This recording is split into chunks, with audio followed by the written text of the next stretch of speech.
Assalamu alaikum wa rahmatullahi wa barakatuh. Everyone, this is a special message and open challenge to one specific Ahmadi cleric and by extension to all Ahmadiyya clergy. As most of you know, Alhamdulillah, our beloved Ustad Adnan Rashid and myself, we have made a special video regarding that prophecy competition between the ex-member of Ahmadiyya, i.e. Abdul Hakim Patialvi and Mirza Ghulam Ahmad Qadiani Sahib. And in this competition, Mirza Ghulam Ahmad Qadiani Sahib, he died according to his own criterion as the death of a liar. Now, this one specific Ahmadi cleric, he has made a video to give this impression as usual to the people that as though as he has responded to our argument. I am calling out and challenging to this specific cleric and by extension to all Ahmadiyya clergy. Show some courage. Don't be coward. Let's have a debate on a neutral platform on this particular prophecy. Inshallah, with Allah's tawfiq, with Allah's permission, we will prove to the world that in this prophecy, Mirza Ghulam Ahmad Qadiani Sahib died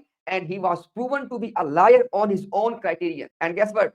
We will not only prove our case, but inshallah, we'll also prove that this Jamaat, despite all of their resources, they do not even know the complete prophecy. Because whatever they are saying, it shows that they don't even know the complete prophecy. And guess what? All of those scans and those yellow highlights they are presenting, there's one of two possibilities. Either somebody has just handed them over to all of these pages and they are presenting and they have not read those books actually, and not even that complete page, because had they read the complete book and had they even read that complete page, they would not have presented them. But inshallah, we are looking forward.